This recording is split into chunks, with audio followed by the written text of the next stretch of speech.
오늘 우리에게 주시는 하나님의 말씀은 요한복음 2장 1절에서 11절까지 말씀입니다.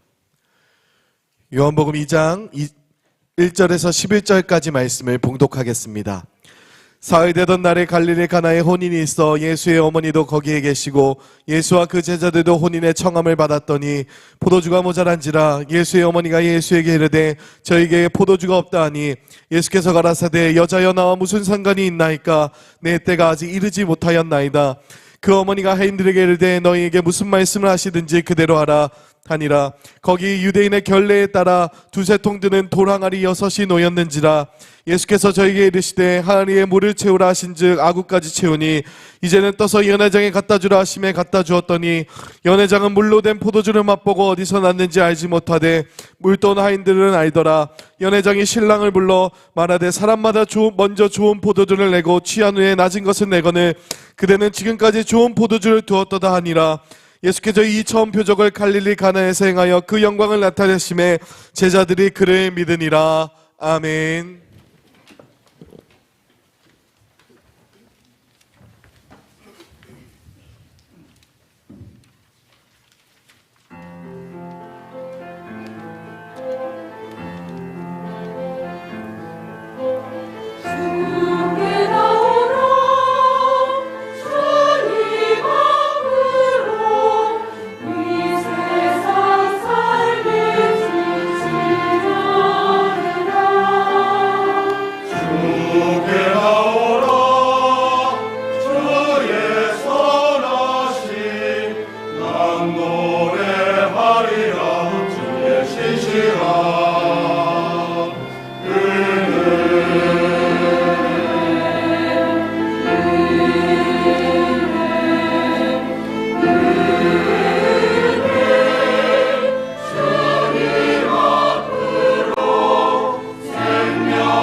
미국의 필라델피아 제10장로교회 담임 목사를 역임한 제임스 보이스 목사는 현대 교회 가장 큰 문제를 기쁨의 상실이라고 했습니다. 교회 생활, 예배 생활 속에 기쁨이 없는 모습을 통탄한 것이지요. 로마서 14장 17절에 하나님의 나라는 먹고 마시는 것이 아니 오직 성령 안의 의와 평강과 희락이라 말씀한 대로 우리 그리스도인들은 예배생활, 교회생활을 통해서 하나님 허락하시는 기쁨이 충만한 것이야말로 교회생활의 본질임을 얘기해주고 있는 것입니다. 예수님께서 이 땅에 우리에게 기쁨을 충만케 하려고 오셨습니다. 요한복음 15장 11절 말씀, 성령의 열매도 기쁨입니다. 갈라디아 5장 22절 말씀, 하나님을 기쁘시게 하는 것이 우리의 본분입니다. 시편 32편 11절 말씀. 그렇기 때문에 우리 그리스도인들의 예배와 교회 생활은 잔치가 되어야 된다는 겁니다. 혼인잔치 같은 삶, 함께 즐거워 함께 노래하고 기뻐하는 삶이라고 말해주는 것이죠. 예배는 말씀의 잔치요 찬양과 기도의 잔치입니다. 그래서 예수님께서는 여러 차례 우리 믿음의 생활을 잔치에 비유하셨고, 특별히 그리스도 예수의 이 땅의 재림의 날을 혼인잔치의 날로 비유하셨습니다. 오늘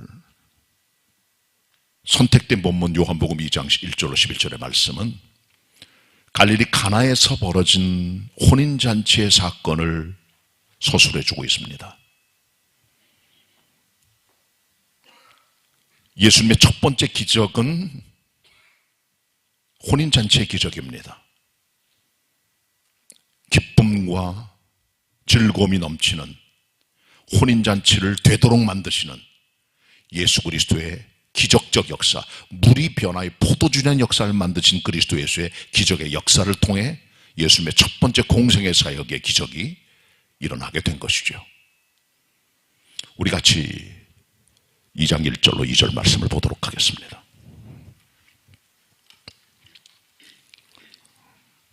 합독합니다. 시작.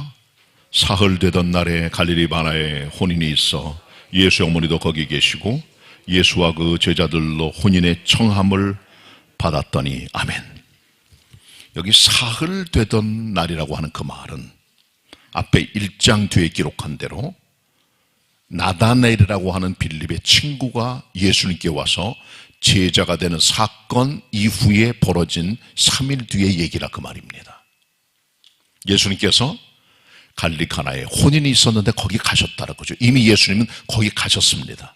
아마도 성경 본문의 배경을 둘러보건대 예수님 모친 마리아는 가나의 혼인잔치 집에 가셔서 미리 가서 그 집안의 결혼식에 관련된 모든 것들을 섬기고 일하는 어떤 역할을 감당했던 것으로 보여지니까 아마도 친척이 아닐까 그렇게 생각을 합니다. 그렇게 혼인잔치에 갔는데 거기 예수님과 제자들도 청함을 받았다라고 말합니다. 결혼식이란 단순히 남자가 여자가 서로 함께 살자고 약속을 하고 사랑한다고 함께 말을 하고 육체가 결합하는 그런 것은 아닙니다. 결혼이 결혼다워지려면 예수 그리스도께서 두 사람이 결혼한 그 결혼식장에 그 자리에 그 가정에 가셔야 돼요. 그분을 초청해야 돼요. 초대해야 돼요. 그분이 들어오시도록 축복하시도록 함께 하시도록 하는 겁니다. 결혼이란 단순한 엔터테인먼트나 연예, 오락, 웃음, 개그가 아닙니다. 하나님의 약속이 있고 예배가 있고 기도가 있고 말씀이 있고 축복이 있고 하나님의 함께하는 굿 스타트, 좋은 시작이 결혼이 돼야 되는 겁니다. 많은 젊은이들이 그런 인간적 생각을 가지고 인간이 즐기고 인간의 결혼을 끝나고 마는 지상적 형태의 결혼을 하는 것을 보면서 저는 통탄합니다. 그리스도에서 온데간되었고 인간이 주인이 되고 하나님께서 온데간되었고 인간들이 자기네끼리 벌이는 지상의 잔치, 땅의 잔치, 육체의 잔치, 육체의 향연이 되고 마는 것이 이 땅의 결혼식의 실태임을 저는 통탄합니다. 주님이 들어오셔야 돼요. 그 자리에 말씀으로 기도로 능력으로 예배로 함께 하셔야 돼요. 그때 가정은 가정다워지는 겁니다. 자, 그런데 우린 여기서 예수 그리스도께서는 반사회적, 비사회적, 반가정적인 운동을 펼치신 분이 아니라는 걸 우리는 보게 돼요. 그리스도 예수께서는 결혼이나 가정이나 직장이나 그런 것과 멀리 떨어져 있는 어떤 수도원에 계시는, 산에 계시는, 우리랑 멀리 떨어진 어떤 데 계시는 그분으로 생각을 하죠. 그건 착각이고 잘못된 것입니다. 그리스도 예수께서는 우리 삶의 모든 자리에 청함받기를 원하시고, 찾아가기를 원하시고, 간섭하기를 원하시고, 축복하기를 원하시고, 함께하기를 갈망하십니다.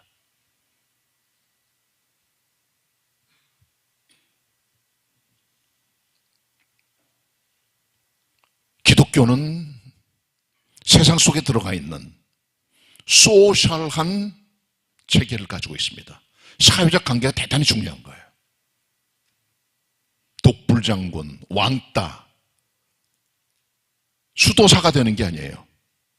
삶의 자리에 들어가 사회 속에서 함께 지내며 함께 나누며 빛을 발하며 향기를 보여주며 그리스도의 은혜와 복음을 나누는 것이 바로 그리스도 예수의 본임을 알아야 됩니다. 예수님께서 우리 삶의 모든 자리에 함께 오셔서 그대 삶에 간섭하시고 축복하기를 원하십니다. 예수님의 제자 베드로의 장모가 열병이 들었어요. 그 장모를 베드로가 자기 집에 모셨습니다. 예수님을 초청합니다. 와달라고. 주님 들어가십니다. 베드로 장모의 열병을 고쳐주시죠. 우리 가정사에 주님은 관심이 많으세요. 삭개오란 사람, 여리고의 세리장이요, 부자입니다. 외로운 사람입니다. 주님 그 집에 들어가십니다. 그의 심령을 치료하십니다. 그의 인생을 바꿔주십니다. 구원의 은총을 주시는 것이죠. 예수 그리스도께서 우리의 삶의 자리에 관심을 갖고 계시고 관계 맺기를 원하시고 찾아가시기를 원하시고 거기 개입하기를 원하세요. 아니라면 주님께서 왜 혼인잔치에 가셨겠습니까? 그리고 또 하나, 이 성경 주님의 가나의 혼인잔치의 축복은 우리의 결혼을 독려합니다. 젊은이들이여 결혼하라. 축복의 수단이 결혼이다 라고 하는 것 같지 않습니까? 하나님께서 천지를 창조하시고 에덴을 만드시고 거기 남자 여자를 만드셨어요. 남자가 혼자 독초하는 것이 보기 좋음을 보시고 돕는 배필을 만들려고 아담을 잠재우시고 그의 갈빗대 하나를 빼서 이불을 만들어 아담에게 데려가 함께 둘이 결합하게 됩니다. 최초의 가정과 결혼의 모습인 것이죠. 아름다운 인생의 자연스러운 삶의 모습이 바로 결혼과 가정입니다. 가장 아름다운 겁니다. 그러니까 많은 젊은이들이 이 같은 아름다운 결혼 생활과 혼인의 문제를 거부하는 것을 보고 저는 또한 통탄합니다. 잘못된 부부싸움과 잘못된 가정의 모델들 때문에 자녀들이 상처받습니다. 우리 부모님 같은 모습 보니까 내가 결혼 안 할래 해서 너무 상처가 큰 거예요. 그들에게 받은 게. 부부간에 가지고 있는 관계나 그들의 삶의 모습들, 그의 태도들이 자녀에게 주는 임팩트를 통해 자녀들에게 부정의 영향이 가면 결혼 안 한 사람이 많아요. 돈이 안 되니까. 그리고 직구하기가 너무 힘이 들어요. 자녀 양육비가 너무 많이 들어요. 어떤 분은 구속받기를 원치 않아요. 자유연애를 원해요. 이 사람 저 사람 떠돌아다니면서 가정을 원치 않아요. 이런 모든 요인들이 결혼과 가정의 소중함들을 무너뜨리는 요인들임을 우린 기억해야 됩니다. 그러나 우리 주님은 역사나 시대를 떠나 성경의 영원히 가정과 결혼의 소중함을 에덴 동산에부터 가르치고 있음을 우리가 기억하면서 가나의 혼인자 주님이 가진 말씀을 통해 우리 중에서 얼마나 우리의 가정을 소중히 여기시는가를 알면서 우리는 결혼을 독려하시는 우리 주님의 모습을 여기서 발견할 수 있게 되는 것입니다. 자, 그런데 이제 문제가 생겼어요. 보통 결혼식을 하게 되면 신랑이 친구들을 데리고 신부집에 갑니다. 그 신부를 데리고 신부집에 가서 데리고 와서 신랑 집에서 혼인잔치를 해요. 그래서 이 결혼식은 보통 일주일 이상이 지속이 됩니다. 그런데 이 결혼잔치의 핵심이 포도주예요. 포도주입니다. 유대인들의 트레디션에 이런 말이 있습니다. 우리의 가장 큰 기쁨은 포도주다. 시편 104편 15절에도 말씀하고 있어요. 포도주는 우리의 마음을 기쁘게 한다 그랬습니다. 포도주가 중요해요. 포도주는 이스라엘 사람들의 주된 음료입니다. 포도주와 젖을 사라. 이사야 55장 1절 말씀. 포도주와 젖은 그들의 주된 음료다. 왜냐하면요, 이스라엘은 절대 물 부족 국가입니다. 강수량이 적어요. 그래서 이슬이 많이 내립니다. 강수량을 보충하는 하나님의 섭리죠. 비가 오면 금세 강을 만들었다가 사라져버리죠. 이것을 우리는 와디, 건천이라고 합니다. 물이 밑으로 스며들어요. 그래서 땅을 파서 우물이 나오면 대박이 터지는 겁니다. 사람들이 먹고 마시고 동물도 먹고 마시면서 생활을 가능하게 만들죠. 아니면 저수지에서 물을 끌어오는 방법을 쓰곤 합니다. 물 절대 부족 국가입니다. 그래서 포도주를 개발해서 포도주를 음료처럼 먹어요. 우리가 먹는 술의 개념이 아닙니다. 이 본문을 보고 주님께서 술 먹는 걸 허락하시네? 그래 보시면 안 돼요. 그리고 이 포도주를 가져다가 물에 희석해서 마시면서 그들의 갈증을 해소합니다. 그리고 소나 양과 염소에서 나온 젖, 이게 음료입니다. 생존입니다. 이들에게는. 포도주와 저주주는 이들의 음료의 기쁨인데 그 중에 가장 베스트는 포도주입니다. 포도주가 핵심이에요. 그런데 포도주가 떨어졌어요. 이게 문제입니다. 본문 보세요. 3절입니다. 상반절만 읽습니다. 시작. 포도주가 모자란지라.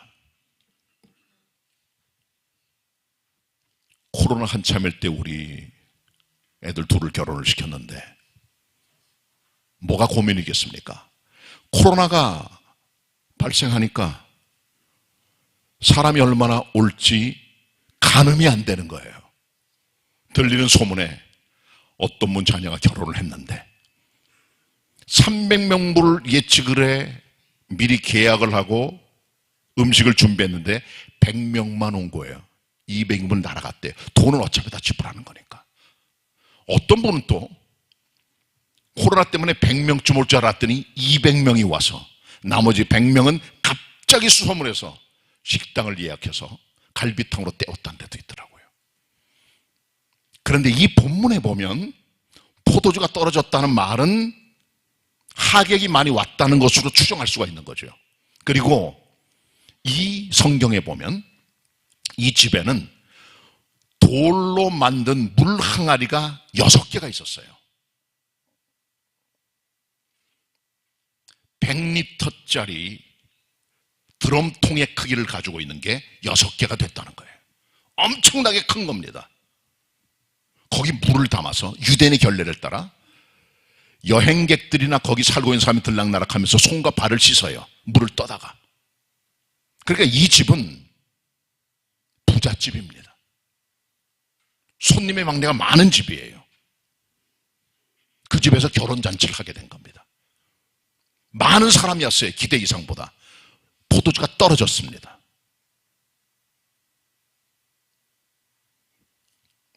우리 인생은 고갈의 연속입니다.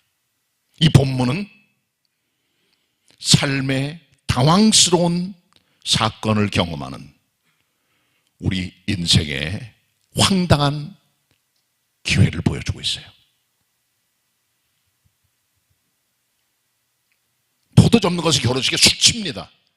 모든 잔치의 핵심이 포도주인데 다 떨어졌습니다. 주인의 망신입니다. 신랑의 수치입니다. 손들이 왔는데 먹을 게 없다, 마실 게 없다, 핵심이 포도주가 없다. 얼마나 황당합니까? 우리 인생은 모자랍니다. 항상 돈도 모자라고 가진 것도 모자라고 항상 부족해요. 결핍되고 떨어지고 소멸되고 고갈됩니다. 가난의 혼인잔치에 이 집에 떨어진 포도주의 모자람은 우리 인생의 고갈된 모습을 그냥 보여주고 반영하는 하나의 상징적 사건입니다.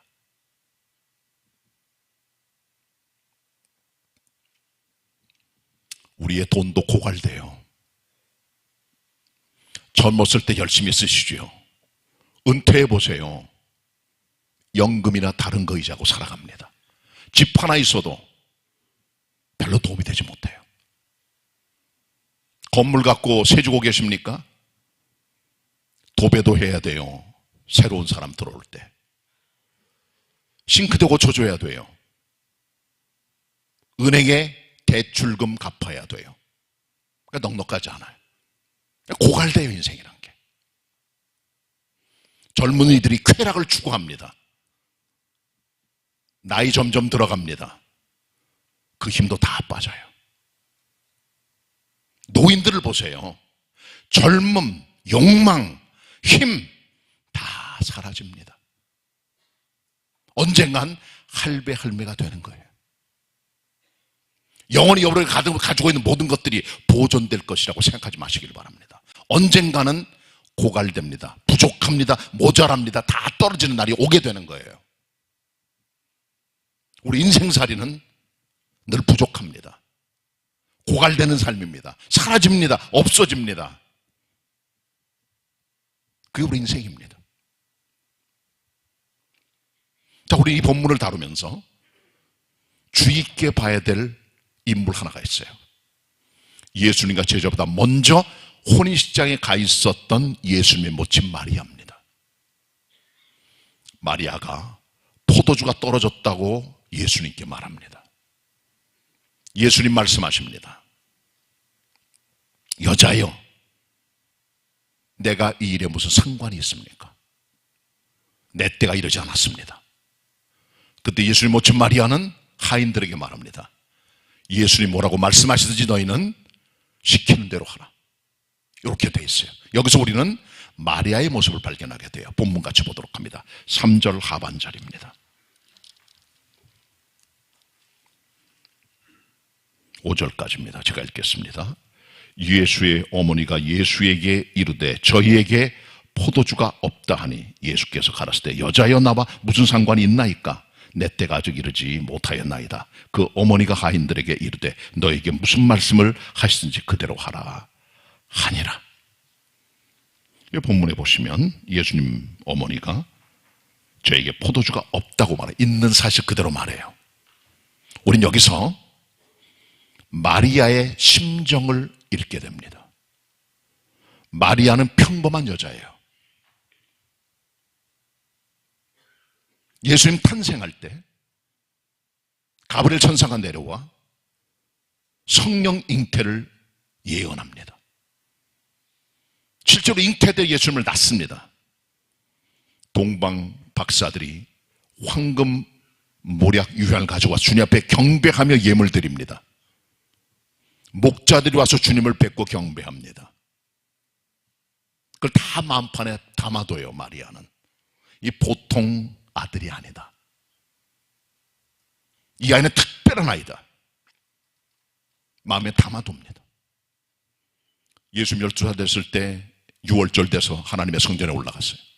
가족들이 같이. 그때 예수님을 잃어버렸어요. 중간에 찾고 찾았더니 성전에서 율법 박사들과 함께 성경 토론을 하고 있었다는 거죠. 깜짝 놀랍니다.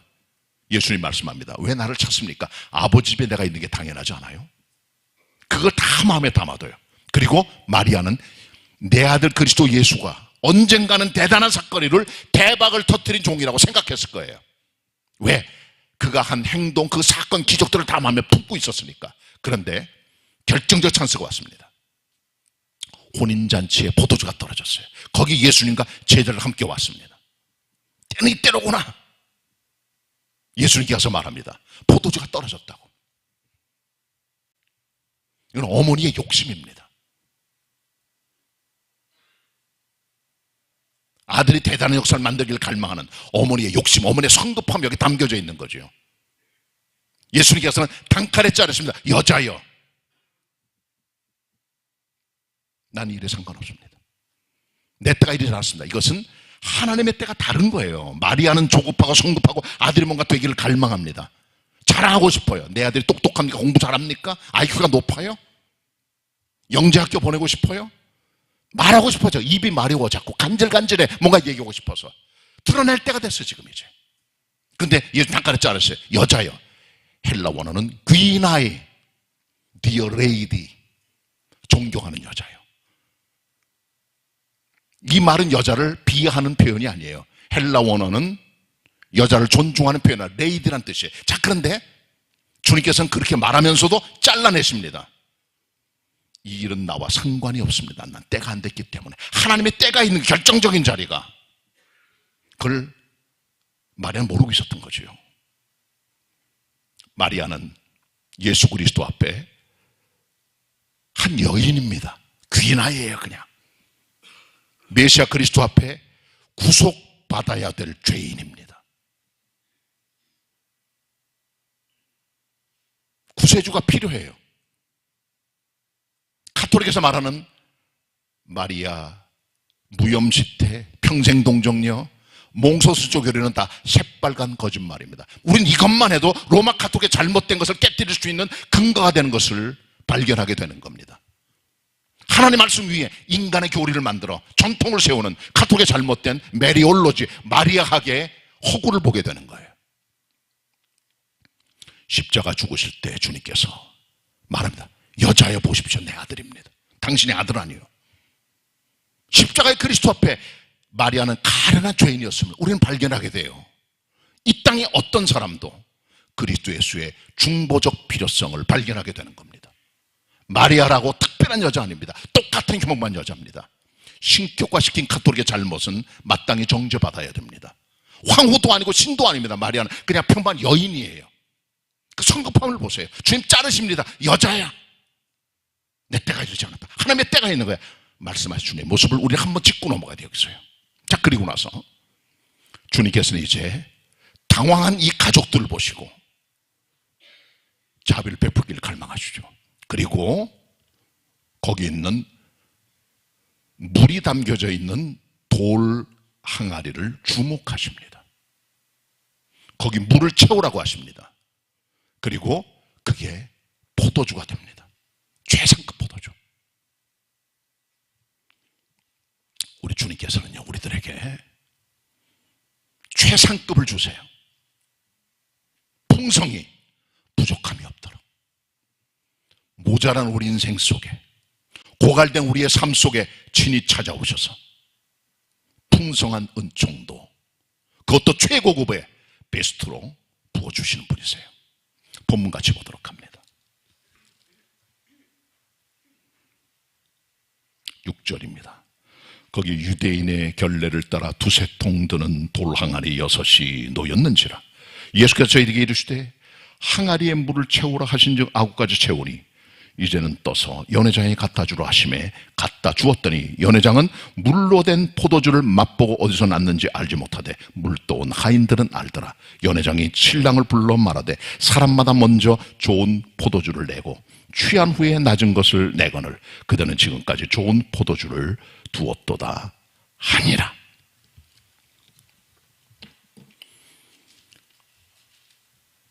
두세 통 드는 돌 항아리가 6개입니다.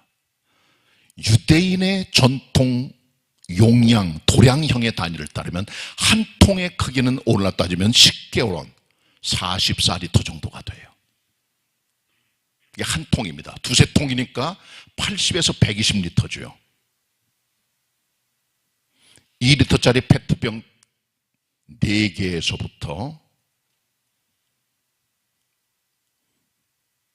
40개에서부터 60개입니다. 엄청난 분량이에요. 기본적으로 100리터짜리 큰 드럼통 6개가 있는 거예요. 총 600에서 700리터입니다. 엄청난 분량이죠. 우린 이것을 볼 때 이 가나 혼인잔치의 규모를 보게 되는 거예요. 엄청난 겁니다. 너무나 많은 손님이 왔어요. 이것도 모자라요. 큰 집입니다. 큰 잔치입니다. 포도주가 다 떨어졌습니다. 주님께서는 두세 통 드는 물이 들어갈 수 있는 돌 항아리를 주목하십니다. 그리고 말씀하십니다. 이 항아리에 물을 채워라. 그들이 채우되 아구까지 채웁니다. 그게 다 포도주가 된 거예요. 하나님의 풍요로움은 그치질 않습니다. 무한 리필입니다. 끝이 없는 거예요. 우리 교회 부목사님 했던 분 한 분이 제주도에 목회하러 갔어요. 저 물었어요. 그 제주도 서귀포 쪽에 뭐 횟집 좋은 거 없어 그랬더니 그 목사님이 쌍둥이 횟집이 있습니다 그러더라고요. 아 그래? 가봤더니 뭐 풍성이 주더라고요. 지금 많이 비싸졌고. 그래요. 갔더니 거기 써져 있습니다. 초밥 무한 리필. 일단 그렇게 많이 못 먹어요. 기분은 좋잖아요. 그래도 무한 리필이니까. 진사명륜갈비 고기 무한 리필. 지금은 아니죠. 리필하면 좋지 뭐. 기분이 좋잖아요. 근데 우리 주님께서는 진짜 무한 리필이세요. 열왕기상 17장에 보시면 하나님의 사람 엘리야가 하나님께 범죄한 이스라엘 백성들의 하나님의 진노가 내려 3년 6개월 동안 비가 오지 않을 때 하나님의 명령을 받들어 사르밧 땅에 사는 과부 집에 갑니다. 물어봅니다. 내게 무엇이 있느냐? 곡식한 웅큼하고 곡식가루, 병에 기름이 조금 있습니다. 이것을 내 아들과 함께 떡을 해먹고 이제 죽으려고 합니다. 하나님의 종 엘리야가 말합니다. 떡을 만나는 내게 가져와라. 내가 먹겠다는 거예요. 니네가 죽을 걸. 한 끼 먹고 죽을 걸 내게로 가져오라는 거죠. 하나님의 종이 가져갑니다. 그때로부터 그 집에 비가 그칠 때까지 곡식과 병의 기름이 그치지 않았다고 기록합니다. 주님 손에 가면 무한 리필입니다. 끊어지지 않습니다. 풍요로운 주님의 은혜가 떨어지는 거예요.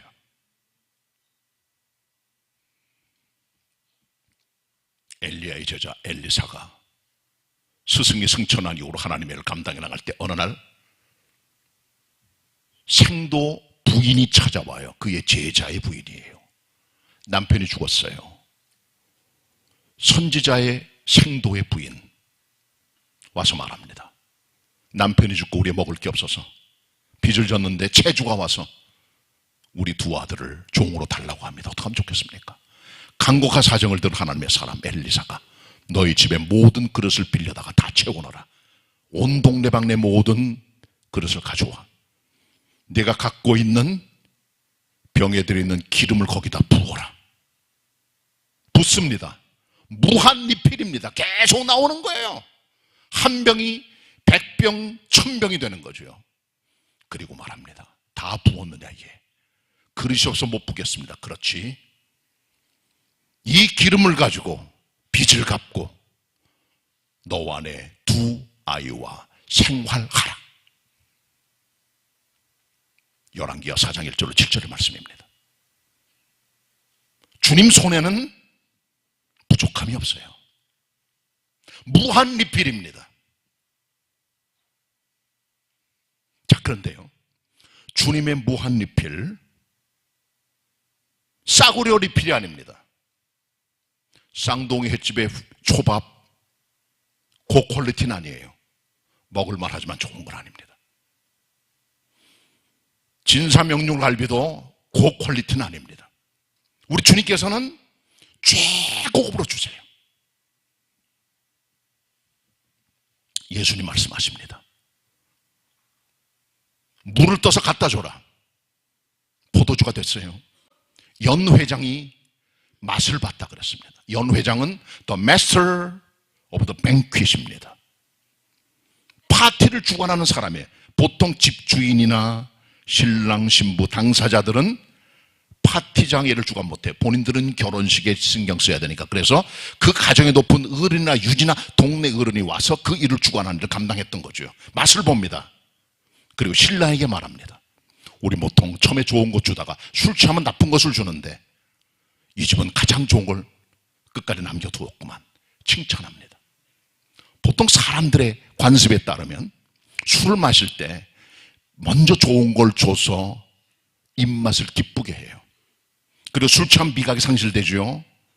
무슨 말인지 몰라요. 그때 싸구려 내는 거죠. 이게 인간들의 방법입니다. 그러나 이 본문에 보시면 신랑에게 말하기를 연회장이 보통 그렇게 하는데 너는 최고급을 남겨뒀구나 말씀합니다. 여기 나온 좋은 포도주는 칼론 오이논입니다. 베스트 와인, 최고의 것이다. 이걸 남겨뒀구나. 그래요, 여러분. 세상 논리는 처음에는 좋은 포도주예요. 먹을 만한 거, 괜찮은 거, 아름다운 거, 즐거움을 주는 거, 행복을 주는 것들이죠. 세상은 원래 쾌락도, 돈도, 명예도, 즐거움도 모든 게 다 좋아요. 그러나 갈수록 점점 나빠집니다. 싸구려가 나오는 거예요. 인생이 고급에서 싸구려로 되는 거예요. 금수저가 흙수저로 변해요. 죄 짓고 하나님 떠나고 멋대로 살고 고갈되고 다 빠지고 떨어지고 무너지고 깨지고 죄의 대가로 죽고 지옥에 떨어지게 되고 마는 거예요. 좋은 게 싸구려가 돼. 하나님 인간 만드실 때 아름답게 만들었지만 다 싸구려로 에덴 동산에 쫓겨나고 다 무너진 인간들 쓰레기 되고 마는 거예요. 기독교는 다릅니다. 어떤 게 기독교입니까? 처음에는 싸구려처럼 보여. 흙수저. 십자가, 고난, 아픔, 괴로움, 기도, 눈물, 그리고 최고로 주시는 하나님의 영광과 영생과 천국의 축복이 나아가는 점점 좋아지는 베스트 와인이 되고 마는 거죠. 이게 기독교입니다. 최고를 갈망해요.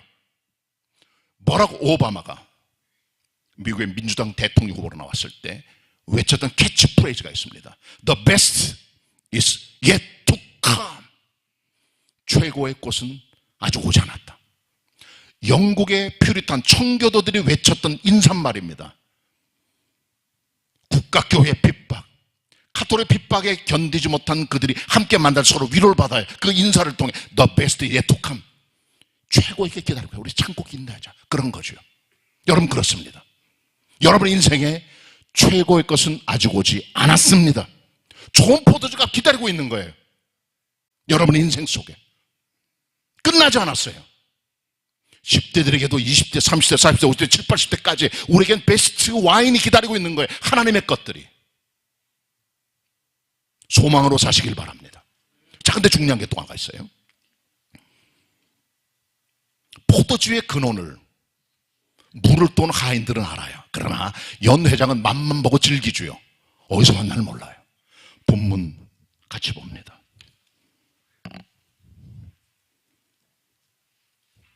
9절입니다. 같이 봅니다. 9절 다 같이 시작.